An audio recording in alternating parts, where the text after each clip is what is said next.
2 years since the Russian invasion of Ukraine, the war continues, with no clear end in sight. Russian forces are occupying less than a fifth of Ukrainian land and have incurred roughly 315,000 casualties after 2 years of fighting. That's a far cry from the swift and total victory Russian President Vladimir Putin predicted when the war began. But the conflict is dragging on, and the bipartisan U.S. commitment to continue providing aid is wavering. President Joe Biden is pressing Congress to take action on a bill that would provide more aid to Ukraine. It needs to move. The bill provides urgent funding for Ukraine so it can keep defending itself against Putin's vicious onslaught.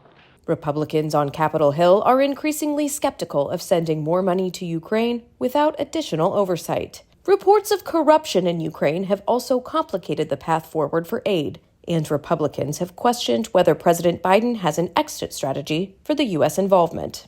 But we have to ask ourselves, what are we doing there, not how we feel about it?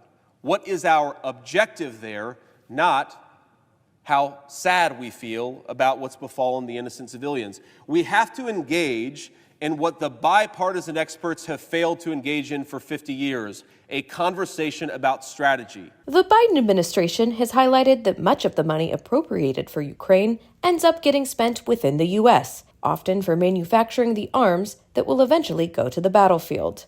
However, the politics of Ukraine aid is changing.